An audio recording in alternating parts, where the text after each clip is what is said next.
poco vivo ten vai, così parlando onesto, piacciati di restare in questo loco.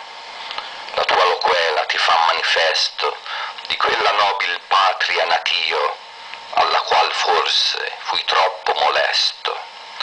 Subitamente questo suono usciò d'una dell'arche, però m'accostai temendo un poco al duca mio, ed el mi disse: volgiti, che fai?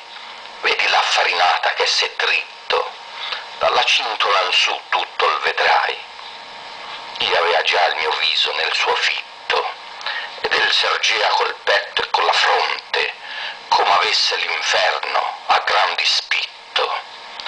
E l'animose man del duca e pronte mi pinser tra le sepolture a lui, dicendo: le parole tue sien conte. Com'io al piede della sua tomba fui, guardommi un poco, poi quasi sdegnoso mi dimandò: chi fuor li maggior tui? Io che era d'ubbidir desideroso, non gliel celai, ma tutto gliela persi.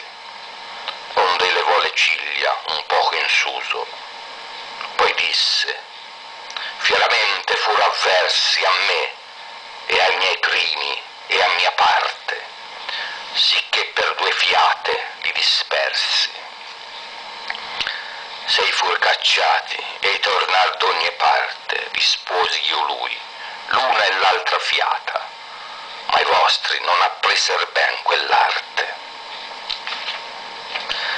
Se egli an quell'arte disse, male appresa, ciò mi tormenta più che questo letto, ma non 50 volte fiera accesa la faccia della donna che qui regge, che tu saprai quanto quell'arte pesa, e se tu mai nel dolce mondo regge, dimmi perché quel popolo è sì empio incontra miei in ciascuna sua legge. Ond'io a lui lo strazio e il grande scempio che fece l'arbia colorata in rosso, tal orazione fa far nel nostro tempio. Poiché ebbe sospirando il capo mosso: a ciò non fui io solo, disse, né certo senza cagion con gli altri sarei mosso, ma fui io solo, laddove sofferto fu per ciascun di torre via Fiorenza, colui che la difesi a viso aperto.